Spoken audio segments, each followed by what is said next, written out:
The Chicago Bears have a huge deal in place. Hello, everyone. I'm Andy here with Chicago Bears React, bringing you all the Chicago Bears news you're seeking here during the NFL Combine week.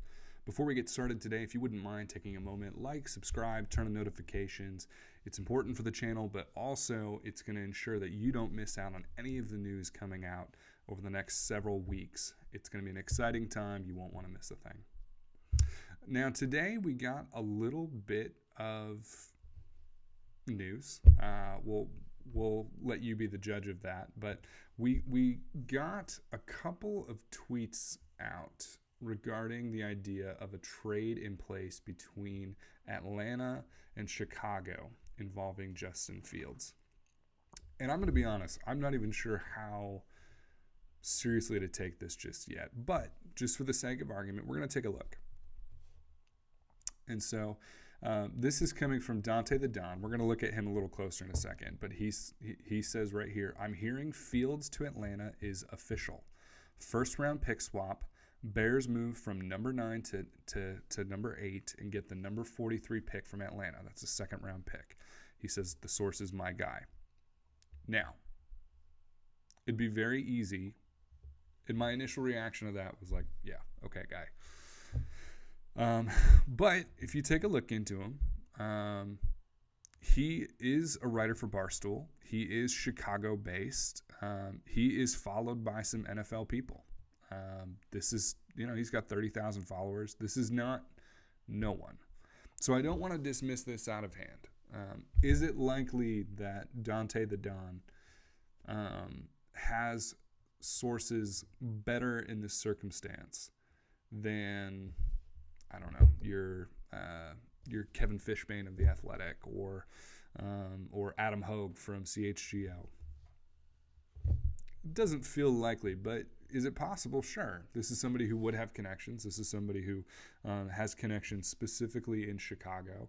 And it's possible this is just kind of one of those lucky kind of circumstances where they just happen to be close with somebody willing to spill the beans.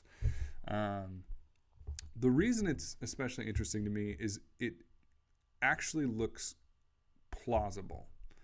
So if we look at what that would be, so again, if we want to take a look at that first tweet and what it said, we're talking about they get the number 43 pick, so second round pick, and then they get to move up from 9 to 8, which might to some Bears fans seem like that's not a lot. Well, consider Sam Darnold has been considered kind of the best comparison for Fields. Sam got a 2 and a 4, right? Last year, the Eagles gave up a fourth-round pick to move from 9 to 8 to get Jalen Carter. And so it's kind of equivalent to a fourth-round pick. And so, like on paper, and again, this is a little bit of monopoly math, so to speak, but it still does kind of check out. You're kind of in that ballpark of a second and a fourth, and not just any second. That's a decent second. That's a fairly early second round pick. You can get somebody quality with that. The question is why. The question you might be asking yourself is why would they want to do this so soon? Why would they want to do all of this and have the cherry on top be moving up one pick? What's the motivation here? So let's address those in turn. The first one, and I think this is best addressed by Jeff Hughes from the Bears blog. He was asked, when do you expect a Fields trade to go through? And he said, legal tampering period starts a week from Monday. So I'd be surprised if Fields isn't traded by the end of next week. That would be this week.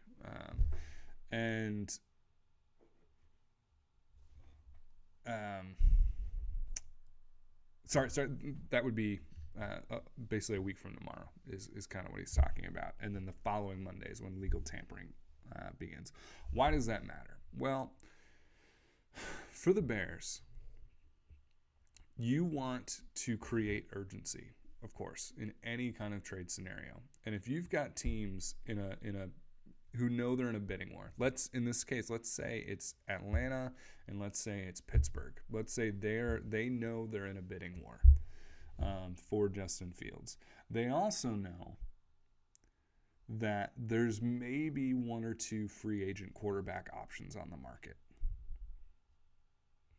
The thing you don't want to do is give one of those teams the opportunity to first dip their toe in the water with Kirk Cousins and then decide what they want to do with Fields, because then it gives them leverage.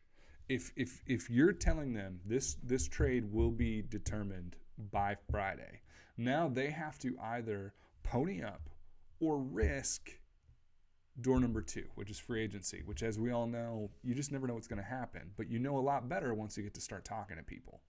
So I think that's a very plausible thing. I really do think that's what we're looking at. Multiple sources have said they think the bones of a trade will be put together during the NFL Combine. Makes a lot of sense. Teams are doing a lot of thinking. Teams are all together. You can have meetings.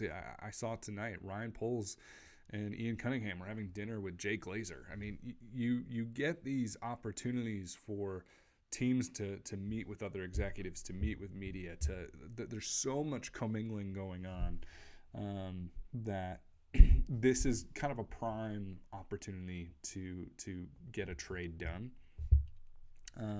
The other thing is we know Atlanta has reached out about Justin, and so this is not news that Atlanta is interested in Justin. It's not news that they're talking. So then the other obvious question that you may have is, why a second and then moving up one pick? Why not? Adam Schefter and Mel Kiper have said the Bears could potentially get a first-round pick. Well, first of all, they might have been hearing that from the Bears. That might be something that the Bears leaked themselves as a way to try to drum up more, not more interest, but try to develop increased interest, increased offers from teams. And so you don't know where that's coming from. You have to take it a little bit with a grain of salt. But this is actually an interesting trade for the Bears. So number 43, that's a decent pick.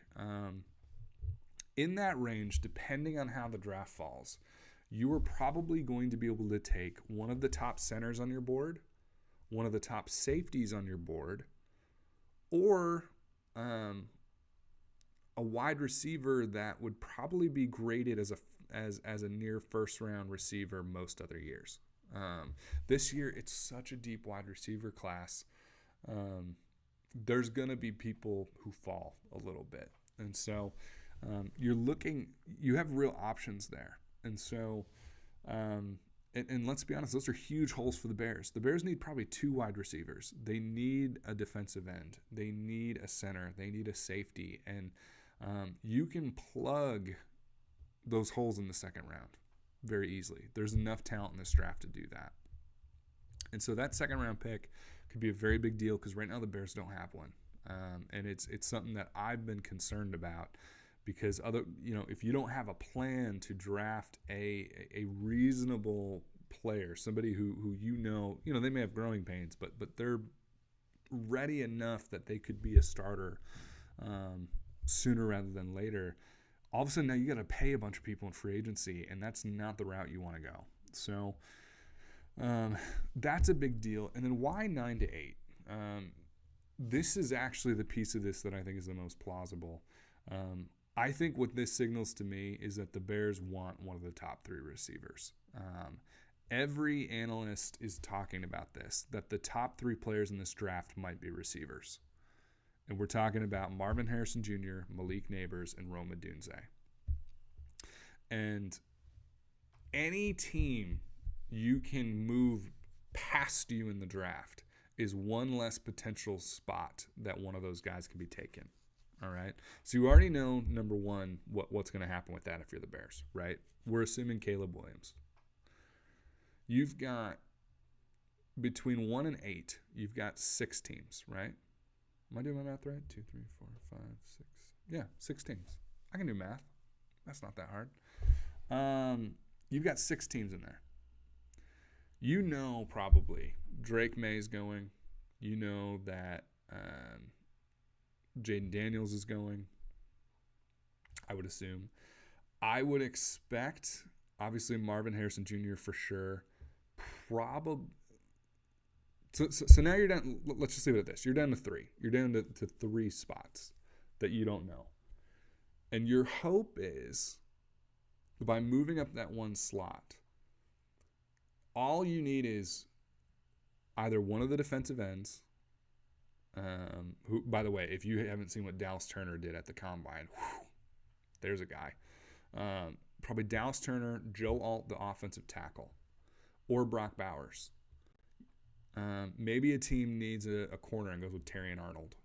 But at the end of the day, you need now 2 of those teams to want something other than receiver. If Atlanta stays, Atlanta could go receiver.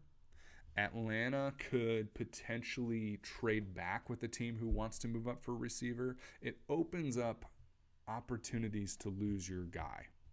Now, granted, obviously, if 3 receivers go and 3 quarterbacks go before 8, you're going to have your pick of either the best tackle in the draft or the best defensive player, period. It's not a bad spot to be in, but the Bears don't have as big of a need at offensive tackle, and so you don't want to be in a position where you're like, cool, I guess we can take Joe Alt. You know, I don't think Bears fans are getting too excited about that. Would that be an improvement for our team? Sure. Do we need Joe Alt? No.